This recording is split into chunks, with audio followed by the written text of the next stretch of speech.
welcome to the Great Detectives of Old Time Radio from Boise, Idaho. This is your host, Adam Graham. If you have a comment, email it to me, box13@greatdetectives.net.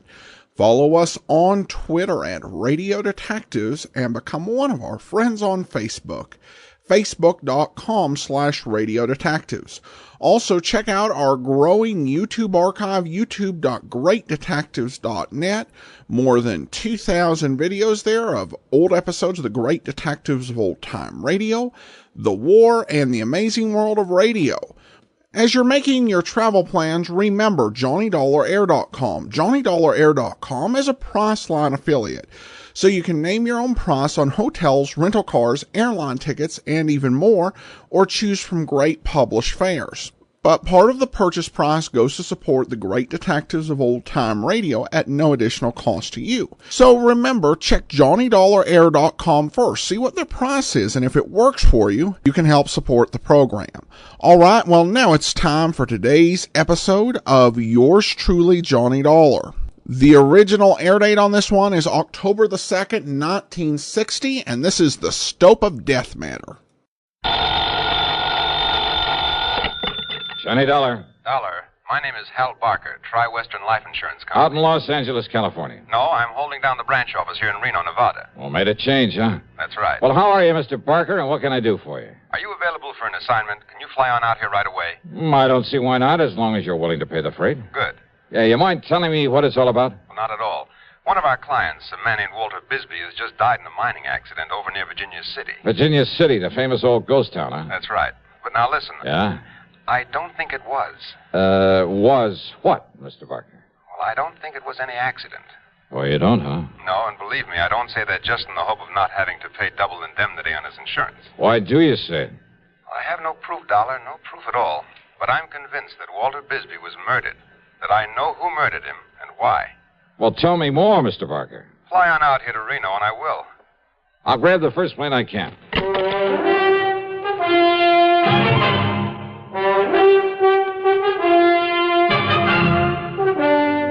CBS Radio brings you Bob Bailey in the exciting adventures of the man with the action-packed expense account, America's fabulous freelance insurance investigator. Yours truly, Johnny Dollar.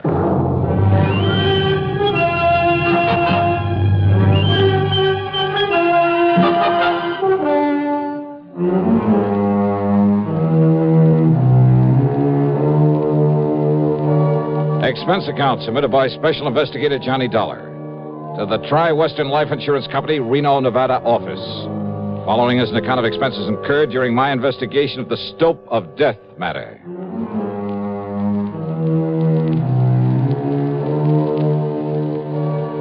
Expense account, item 1, $176.25, a jet to Los Angeles. Item 2, $32.70 for the flight to Reno, Nevada.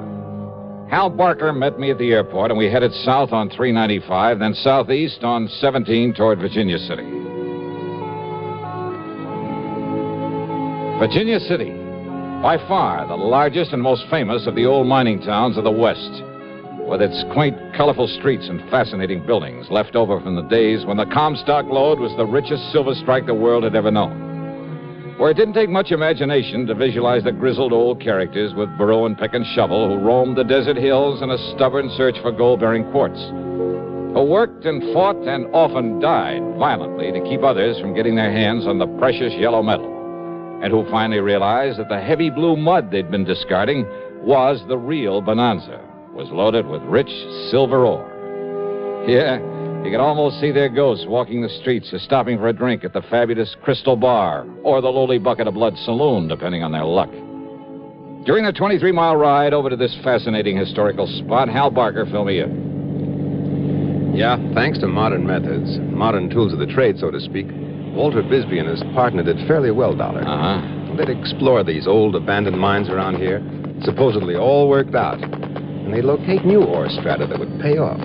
Like I say, with modern, efficient recovery methods that weren't even known about during the gold rush days. Yeah, like the big petroleum companies that found ways to get more oil out of wells the old-timers thought were pumped dry. That's it exactly. And Bisbee and Hargrave would locate these profitable veins and take a royalty from whoever worked them. They'd go off and hunt for another spot. They made no fortune, but, well, they did pretty well. For a while, at least. Hey, you said Hargrave, Bisbee's partner, Hal? That's right, Bill Hargrave. Each of them claimed he couldn't do the job without the help of the other, so we wrote a partnership policy for them. How much? Upon the death of either one, the other was to receive $35,000. Double that for accidental death. And now Bisbee is dead. Want to tell me just how it happened, Hal? Well, the old mine where it happened is up here just off the 6 Mile Road, the old Caterwall number 2. Caterwall number...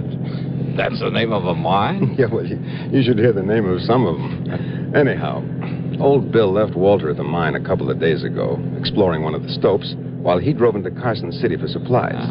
When Bill finally got back here to the Caterwall, he says he found the ceiling of the stope had collapsed. Hey, wait a minute. He says. Why do you put it that way, Hal? According to a state geologist I talked to early this morning, a man who knows the mine, has been inside of it many times, there was no reason in the world why it should have happened. Unless somebody helped it to. Oh? Well, that set me to thinking about the bad luck Bisbee and Hargrave have been having lately. And about how much it would benefit either one of them to have the other one die. Especially accidentally, on account of the double indemnity clause in that insurance policy. Oh, well, now, Hal, And then, when the geologists found where somebody had planted a charge of nitro... Well, are they holding Bill Hargrave? Why? Why? Well, unless the police find Bisbee's body, there's no actual proof he's dead. Remember, Dollar, Hargrave was in Carson City when it happened. Plenty of witnesses to that. I see. But he's the only person... I'm sure of it, Johnny. He's the only person who could possibly benefit by Walter Bisbee's death. Oh, now, Hal, that doesn't make a case against him. Now they're up ahead. That's the old Caterwall number 2. Hey, what are they doing there? Trying to get into the stope and find Bisbee's body. Oh. Hey, there's a surprise on that hill on top of the mine. The man standing there by that block and tackle they've rigged up there? Hey, that's Bill Hargrave. Uh-huh. And he was perfectly willing for them to try to get in there and look for the body? Well, yes, he was. And look, by the way he's waving and shouting at that police officer down there. It looks like he's found something. Come on, Johnny. We'll see what it's all about.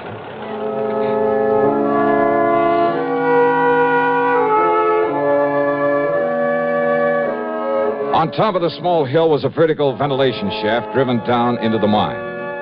Hargrave had rigged up a support, a kind of tripod with a block and tackle on it, then lowered himself to the stope where Bisbee had been trapped, or to what was left of it. When Hal and I and the police officer got up there to him, Hargrave looked like a ghost, or as if he'd seen one. There was a strange expression in his eyes, his mouth half open, and his weather-beaten face so pale it was almost gray. When we questioned him, he simply stared at us until the police officer took him by the arm and shook him. Well, come on, Hargrave. Did you get down there all right, down to the stope? Yeah, I got down there. There's a clear space where Walter was working. Did you find him? Well, come on, Hargrave. Yeah, I found him. And listen. Well? He was murdered in there. Walter was murdered. Well, the political conventions are long gone. Is it all over but the voting? Hardly. From now to November, we're in for some hard campaigning. Details, of course, from CBS News. And your candidate, whoever he may be, is in for tough sledding before he gets into office, if at all. Your responsibility to your candidate is, of course, to give him your vote. Your voice will help, too. But there's something else that helps put across a campaign. It's money. The best candidate in the world can't get elected without incurring expenses. If you believe in your man enough to vote for him, believe in him enough to get out and work for him, then put some money on the line, too. That's the real test of your interest. We haven't covered the subject of whom to vote for, whom to support, whom to help with the contribution. That's strictly your own business. But if the people who like the other man dig in for him, and you don't do likewise for your man, well, that could be the difference right there. So think it over and make sure you vote. And now, Act Two of yours truly, Johnny Dollar and the Stope of Death Matter.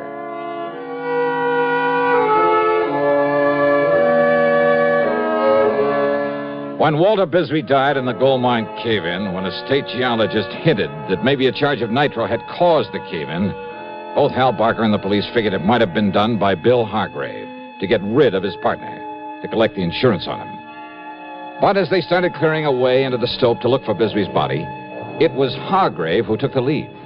He rigged a kind of makeshift hoist above an air shaft, lowered himself into the mine. And down below, in a small space cluttered with the rocks and shoring and other debris piled up from the collapse of the ceiling of the stope, he'd found what was left of his partner. Beaten to death. Walter, my partner, beaten to death down there.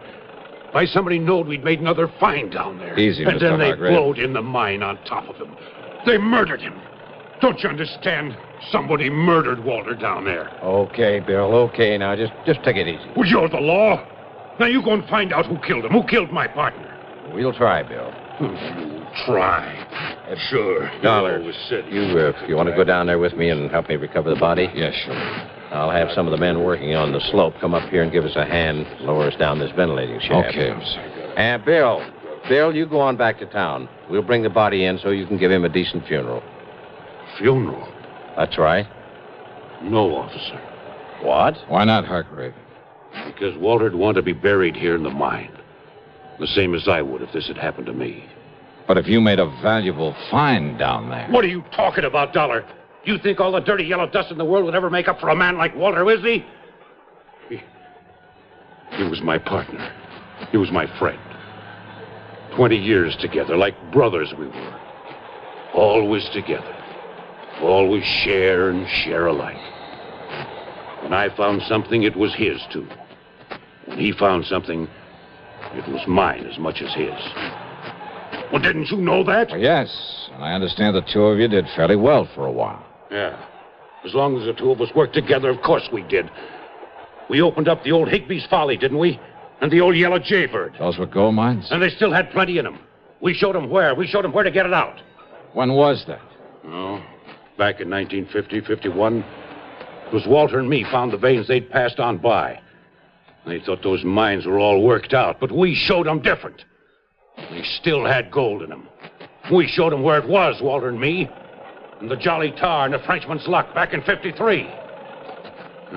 Walter and me. Now he's gone. Now he's through. Without him, without my partner, now I'm through. And I never want to see a mine again. All I want is to get away from here, now and forever. So, officer, you go on down there. You'll find him laying there, Walter, in the mine. It's the way he wanted it. It's the way that it's happened. And if the law says it's all right, you can leave him there, God rest his soul. Well, now, of course, that's something that we'll have to... And with those machines you got there on the slope, you can fill up this shaft and bury him. The way he'd have done for me, if I'd gone first. Well, maybe we can do that, Bill. Officer, I'd be mighty beholden to you if you would. Now, you go on back to Virginia City, and if necessary, we'll talk to you later. Thank you, sir. Now, Dollar, let's get down inside the mine so I can verify the death and make out my report.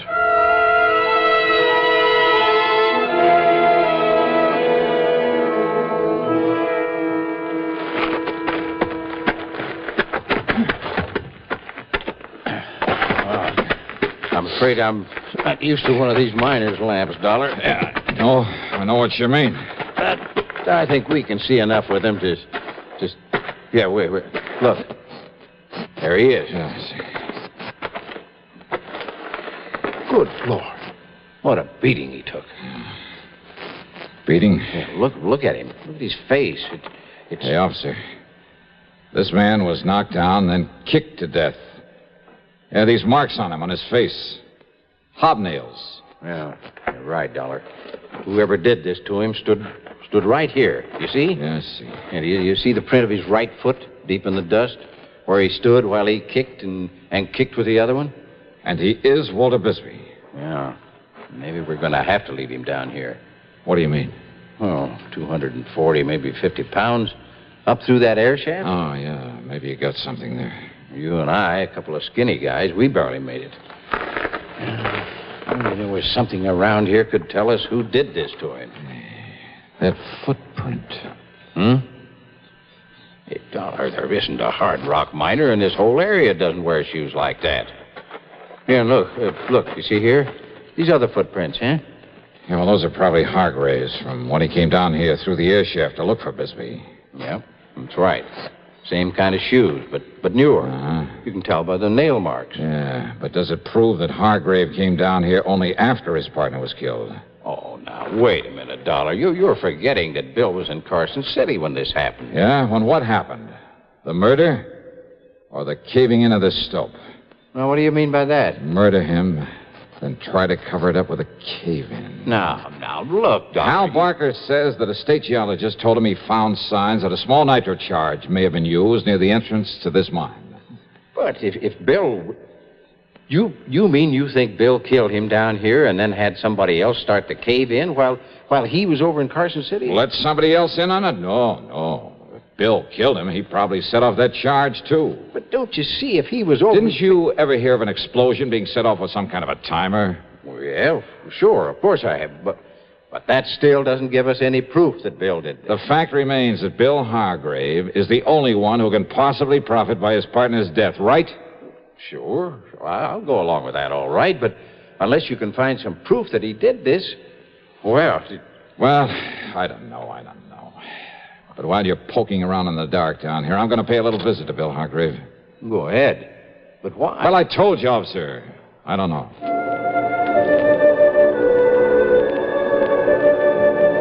The police officer stayed inside the mine in the hope of finding some definite clue to the killer of Walter Bisbee. Several things convinced him that Bill Hargrave hadn't done it. What Bill had said about his partner, their relationship over the years, Bill's known presence in Carson City at the time the mine collapsed, and my theory that an explosion was set off by some timing mechanism was only a theory. Even the fact that Bill was his partner's beneficiary didn't prove anything. And Bill had been among the first to volunteer to help and try to recover the body and found a way to get down to it that nobody else had thought of.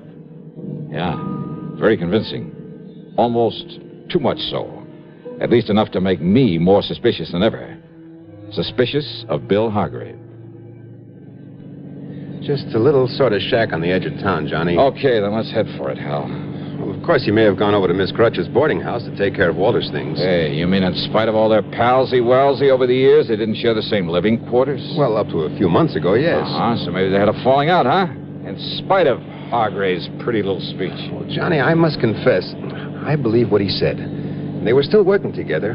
Maybe Bill just got tired of Walter's cooking or vice versa. After 20 years. Well, sure. Look, Hal, you're the one who was suspicious of Bill Hargrave right from the beginning. I know, Johnny. I know. Well... But unless you can find some proof that he did it, after his behavior back there at the mine... You better do this, Hal, after you let me off at Bill's place. Go on back to the mine and bring that policeman over here to join me. Oh? Well, now, Johnny... Just do as I say, will you, huh? Well, did you see something? Have you discovered something you haven't told me about? Or the officer? No, yes, maybe. I don't know.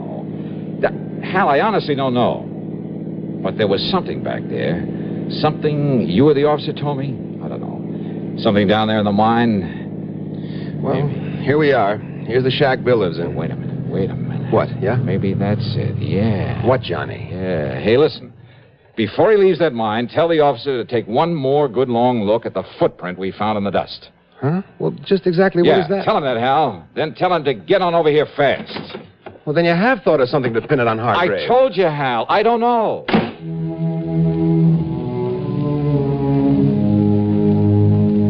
Hargrave wasn't there. Maybe he had gone over to the boarding house to look after his partner's belongings. Maybe. Well, with the help of my pocket knife, I managed to slip the catch in the front door of the shack. I closed it after me and took a look around. Well, it was pretty obvious things hadn't been going good for Bill, and for quite some time. I looked first for the pair of shoes, one of which could have made the print on the floor of the mine. But I didn't really care, and a pair of shoes could easily be gotten rid of. Oh, no. I was looking for something else, but just what I wasn't sure. That is, until I found it, hanging on the wall above the cot where he slept, just to one side of the door. Yeah, it was an old lever-action rifle. Unusual in this part of the country? Hardly. There were thousands of these old 30-30s around here. Guns of this make and type had been part of the history of the Old West. Still were a part of it. Oh, no. There wasn't a thing unusual about finding this kind of a gun hanging on the wall of a miner's shack. But about this particular one, there was something unusual. And as I laid it down on the bed and looked at it, as I thought about that footprint back in the mine, Hey. Oh, why, Mr. Dollar. Yeah, come in, Hargrave. Sure. Yeah, what are you doing here? Oh, just looking around. You mind? Well, of course not, only... You see, when a man's partner gets killed, I like to know all I possibly can about him. His habits, where he lives, how well he's been doing. Yeah, but this is my place. I know. Walter was living over at Mrs. Crutcher's boarding house. I was just over there taking care of his... Oh, you mean you want to know all about me? That's right. Well, now, Mr. Dollar... Sit down, Bill. And tell me just what kind of a timer you used to set off an explosion in that gold mine. What? Or do we have to tear that hill apart in the hopes of finding bits and pieces of it? What are you talking about, Mr. Dollar? Too bad the blast didn't fill up that stope completely, though, isn't it? What? Yeah, then the rocks would have pounded Walter's body enough to hide any sign of the way that he was kicked to death. Well, now, look, sir, So when you came back from Carson City and found the police were going to clear a way into that stope, you played it smart. Dollar, you don't You played along with them. You found a way into the mine through the ventilating shaft. You found the body. You told us that Bisbee had been murdered. Well, it really fooled him, Bill. It convinced him you were clean. But you overlooked one thing. You don't know what you're saying. That footprint down there in the dust. Oh, you changed shoes after you killed him. And no doubt you got rid of those old ones where no one would ever find them. And you left new prints with the new shoes you're wearing now to show they're different. But that one footprint, Bill. What about it, Dollar? When you stood there and kicked him, stood on your right foot and kicked him with your left. So what? What about it? And then when I came here a few minutes ago and found that rifle there on the bed, found the shiny spot on the right-hand side of the stock. Yeah, look, there. See how shiny it is? Do you see it, Bill? Well, what about it? What about it? Only a left-handed man polishes the right side of a gun stock when he rests his cheek against it. All right, The Dollar. same as he stands on his right foot and uses the left one to kick his partner to death. Well? All right, so I killed him, but you won't live to tell anybody that. Oh, you're a fool, Hargrave. You're going to be a dead one. Do you think I would have left that gun on the bed with the shells in it? You mean... I mean this! Phew. Son of a gun. I guess I really should have thought to take the shells out of that thing.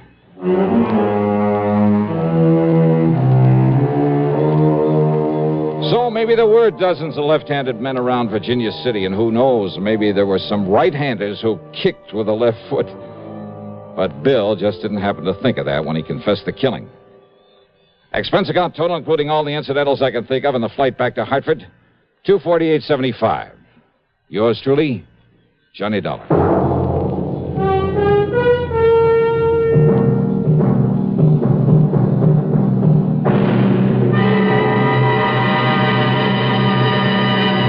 Constipation is something people don't talk about much, but it can be a problem for anyone, even doctors. And when constipation occurs, it's interesting to see just what doctors consider important about a laxative they might use or recommend. Well, a majority of the doctors we heard from had this to say. A laxative should be effective, gentle, close to natural acting. A medicine that can be used with complete confidence. Now, X-Lax has been popular with many doctors and millions of people over the years because pleasant-tasting chocolated X-Lax is effective.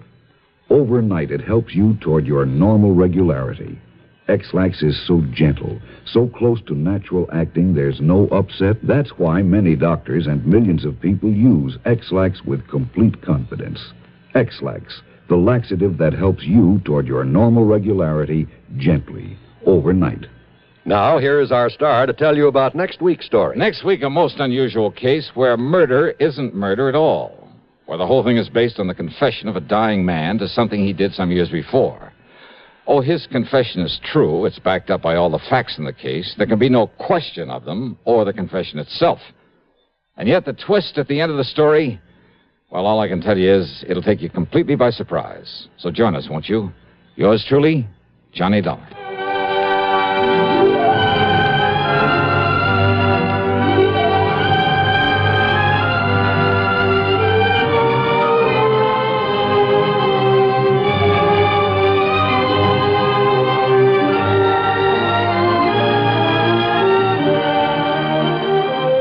Yours truly, Johnny Dollar, starring Bob Bailey, originates in Hollywood and is written, produced, and directed by Jack Johnstone. Heard in our cast were Herschel Bernardi, Russell Thorson, and Forrest Lewis.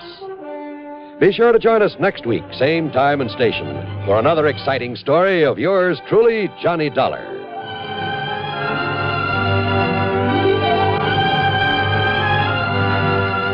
This is John Wall speaking. An expectant mother and an adventuresome son are the elements of suspense. Next on the CBS Radio Network. WROW in Albany, New York.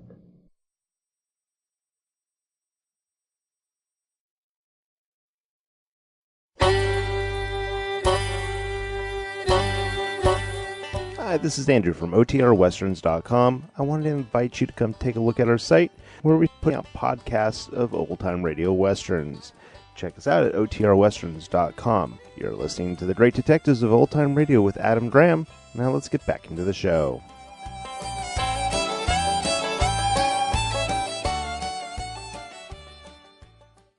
Welcome back. This is an interesting episode to hear right after I went to Reno, because I drove on some of the same highways mentioned in this episode.